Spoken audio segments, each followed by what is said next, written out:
I think that we're actually animals, that we have an animal nature, and that we have to become human. And we become human by overcoming some of these deep-rooted animal forces within us. These forces within us that we can't control, such as the fact that we can't control our own emotions, our own anger, our own frustration, or if we feel envy, or we're caught up in the emotions of other people. I call those forces, primal forces, human nature. And they can create sort of negative patterns of behavior, the dark side of what we see in the news, etc.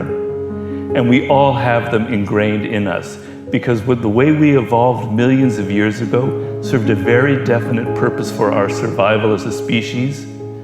But the savannas of East Africa is not the offices in Silicon Valley or 21st century America. The world isn't the same. We are not built to adapt to this new technological environment we're in. We still have that lizard brain, those animal parts of our nature.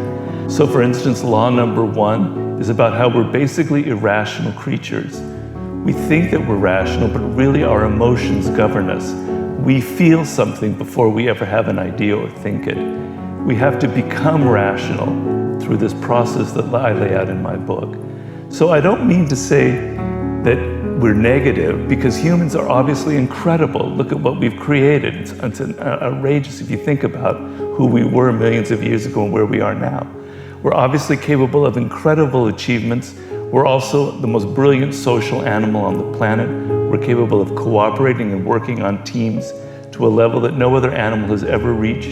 So there's obviously another side to the story.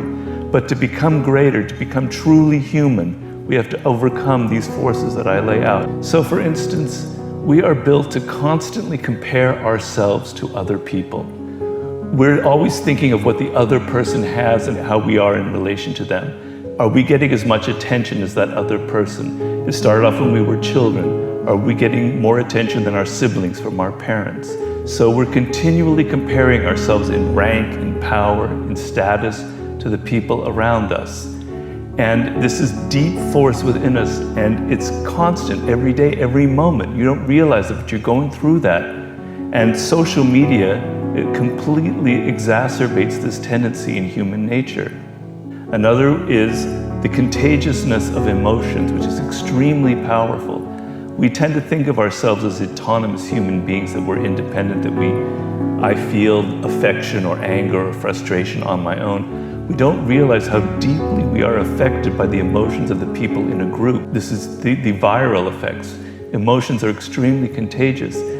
Before the invention of language, we humans had to be able to communicate to one another through just picking up the moods of other people. And if there was a threat to our group or our tribe, the ability to feel fear and anger together bonded us and helped us survive. But that doesn't serve much function in the world today, where viral emotions can be very dangerous.